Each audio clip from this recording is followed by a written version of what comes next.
Jim Monaghan along with this guy, Chris Swendeman, and the 2 Minute Drill podcast. And Swendy, I'm jumping back onto the Met bandwagon. Here I come, Mets fans. Just as we hit record, I looked up and I see the hat and I was like, wait, what? Like, I didn't even have time to react to it. Why would you do that? What? Well, listen, the Mets have started to Come turn on. things around, and I want to make sure that I'm there for all of it. I'm not going to scream and yell like Frank the Tank every time they go into a losing streak. You're I'm not not going to going to break a be, set of glasses? right? I'm not going to be positive Tommy Uh, like okay.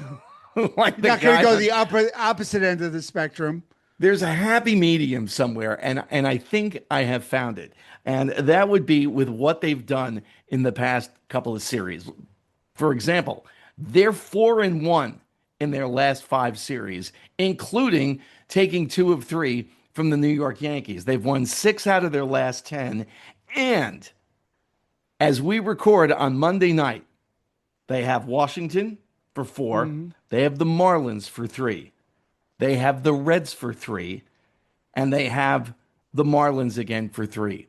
Of those four teams, only one is above 500, and that would be the Cincinnati Reds. And again, this is as we record on Right. Monday night. Reds and Phillies are going at it. So the Reds are either going to be a 500 team come Tuesday morning, or they're going to be two games over 500. But either way, this is a chance for the Mets to make a move. And you and I have been talking a lot about their manager and how Mhm. he's in over his head. That 12-game losing streak, and you're thinking the wheels have completely come off this whole thing. And yet, here they are. They've stabilized things a little bit. They're starting to win some series. And as wacky as Sunday's game was against the Yankees, and we'll get into that in just a Mhm. second, because that was one of the most bizarre games I've ever seen in my life. You look and you go, you know what? These four series coming up, if the Mets take three of the four series, or by some chance take all four, they could very well be in third place and not that far out of a wild card spot. Isn't it amazing what a weekend can do for a team and a little bit of a winning streak? Um, I think I really what I kind of hung on watching the Mets over the past week or so was the injection of youth and a little bit of a change did a lot of good. Last Monday, a week ago, they brought up AJ Ewing. Um, you know, and then before that, they let Carson Benj play. Benj went through a rough period the first couple weeks. He started out, from opening day with the team, but he hit a rough patch. They didn't send him down. They let him play through it. Now they bring up Ewing last week. Immediately gives the team some more life with some big hits right off the bat. And, sometimes let the kids play. And these two kids, both high touted prospects for the Mets, and they've done really well so far. I don't want to say that's what's propelling them, but it has definitely helped a lot for at the very least. Interesting they bring up Ewing in nearly 1,100 minor league at bats. Do you know he's never had to lay down a sacrifice bunt? How is that even I possible? was exactly how is that possible? So the one that he laid down in Sunday's game Right.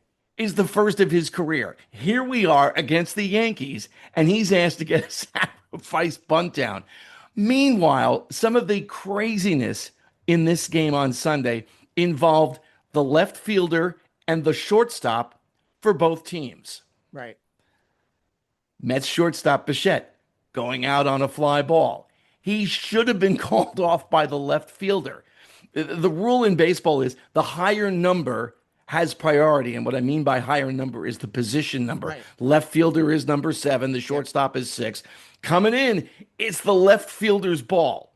Ball drops, game explodes in the Yankees' favor. I turn it off. I can't watch this. The next thing I know, the game is tied. And I'm like, how the hell did that happen? So then in the 10th inning, the Yankees bring their left fielder in as a fifth infielder. Now, he's played a lot, and I mean a lot of infield. He's played all over the place. He's played Right. second, short, third, and all three outfield positions. but I'm not sure he's ever played a fifth infield position in a situation like that. What happens? He and Volpe collide, and the Mets win the game. And there's no style points for victories. I get it. But you're looking at this thing going, how did this happen? How did we get here? Sounds like a Yeah, Talking Head song. exactly. Thank you. That's where I was going with. I knew you would get the reference. It just, it was a sloppy game. It wasn't pretty. Um, and of course, you know, when talking about it on last week's episode, I was firmly believing that the Yanks would come in and smoke the Mets. Clearly, that didn't happen. Friday night, though, it looked like it was going to happen because Cam Schlittler had himself a night. But the rest of the weekend, it was very ugly for the Yankees. And what we've talked about in the past, the 7-8-9 for the Yankees, just it's brutal. And they can't get hits out of the bottom half of the lineup. But kudos to the Mets. But if you and I were talking last week and said, if the Mets were going to succeed, how do you think it would come about? I didn't have Tyrone Taylor hitting a game tying home run off David Bednar in the ninth on my bingo card. So there was that. Um, but, you know, Volpe knocking into Schumann, it just, somebody should have called it. But it was such an awkward play to begin with, bringing in the the outfielder into the infield as an extra infielder. It was just an awkward play, and it just, you know what, with an ugly game the way it went, it almost was like, yeah, you know what, that what a way to end it. The Mets were 0 and 91 in terms of, trailing after 8 innings.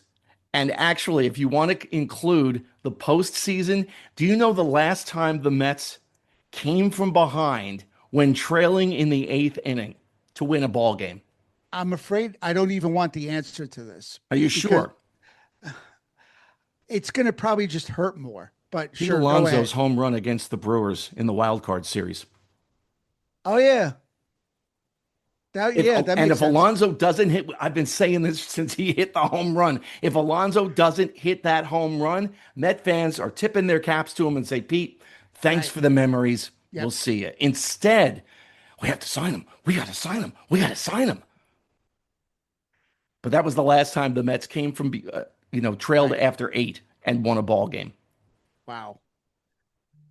They, I mean, they definitely have momentum on their side right now. They got a couple of big wins during the week. You know, they had a little bit of a setback Friday night. Against Cam Schmidt, where he pitched a gem. But Saturday and Sunday, they were in it.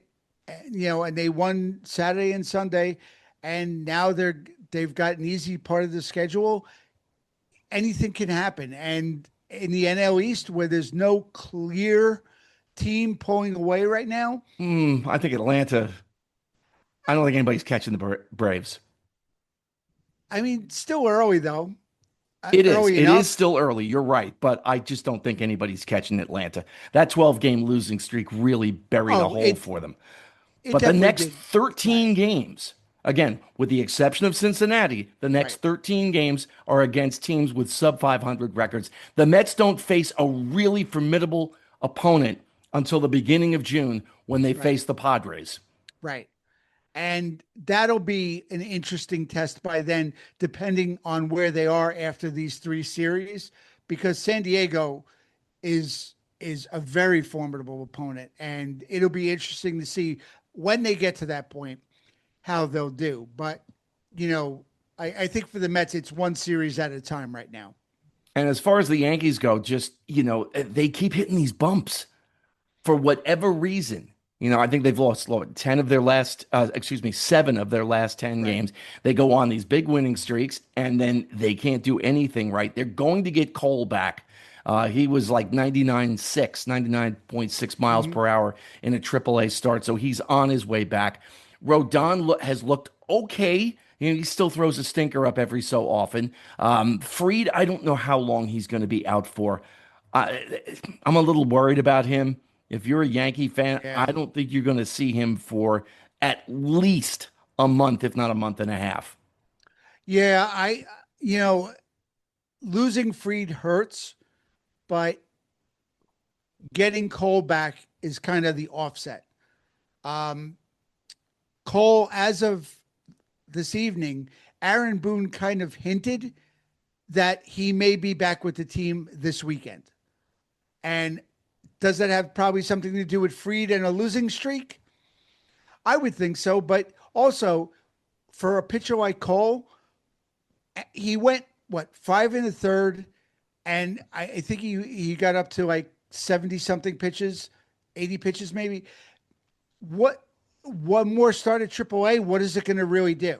No, The he's ready. the He's the ready. guy's His next ready. start will be It- be with the big yeah, club. the he's ready. He's good to go, and I'm sure he's chomping at the bit to get back too.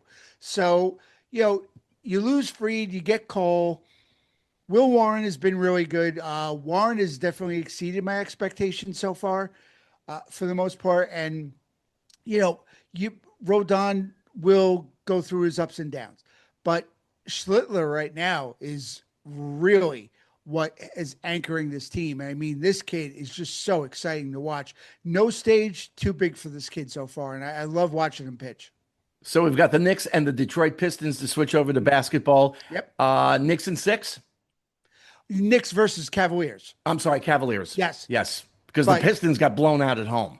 correct. But I am saying Knicks. I feel Knicks in six. I like that a lot. This is the series that they wanted, whether they'll ever admit it or not. Cade Cunningham is a lot for Detroit. He carried Detroit through that series and got them to the seventh game. Cleveland, Donovan Mitchell, James Harden. You have some, you have some really good guys. Donovan Mitchell's coming home because he's a New York guy. It's going to be an interesting series, but I think the Knicks are just a better team. They're well rested, where Cleveland had to go to seven, and it was a physical series. I don't think Cleveland's going to be ready for the Knicks.